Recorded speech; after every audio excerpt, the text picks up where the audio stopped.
the mental health piece is really sort of the most concerning. The significant spike really since 2007, 8 in depression, in serious psychological episodes, in suicidal ideations, in stress, anxiety.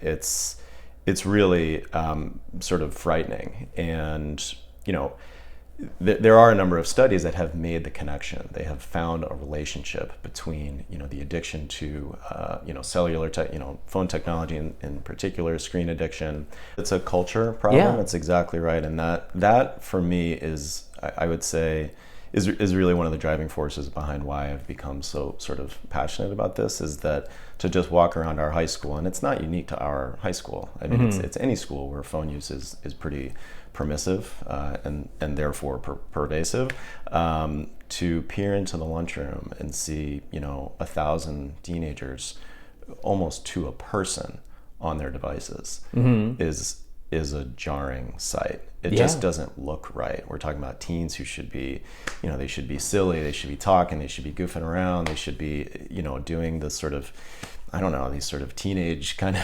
behaviors. Whatever, figuring this it looks out. more like, it's like walking into an airport or something where you just see everyone kind of plugged in.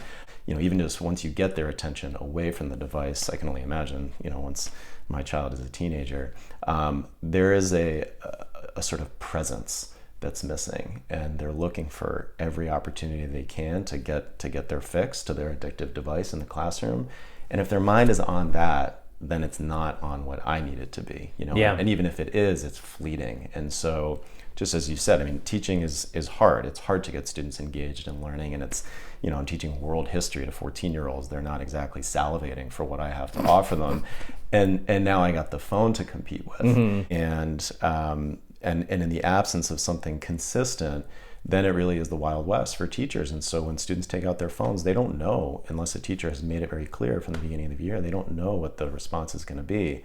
And then a teacher is in a very difficult position of having to try to enforce a policy that could, in that moment, really thwart the whole thrust of the lesson, right? So to get into it with a student about, give me your phone, you're violating my policy.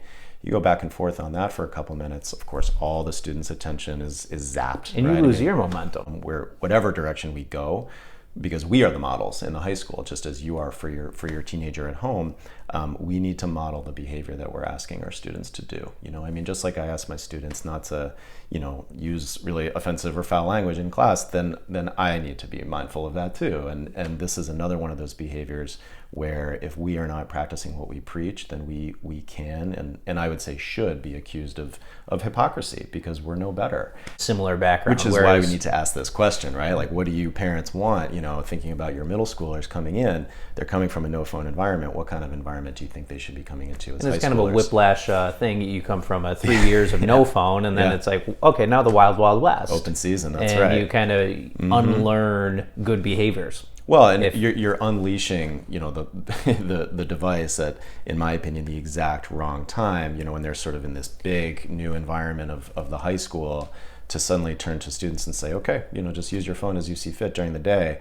Again, we're setting them up for failure. There was a pretty powerful study that came out of the London School of Economics about a large school that had gone phone free, and what they saw on the academic side was pretty significant growth in achievement for all students. It was like 6% of a standard deviation or something like that. And then the kicker was, for the lowest achieving students, their growth in achievement was like 14% of a standard deviation. That is the accelerated growth that we are all trying desperately to sort of latch onto as teachers, and is so hard to accomplish. In a sort of theoretical universe where we could enforce whatever policy we decide to run with, I would love to see a school that is phone free. And then the question becomes, just as you said, how would that look? How would you do it in a building this big with 95% of students having phones on them, and a fast moving day, right, with 9 periods and 5 minutes between periods?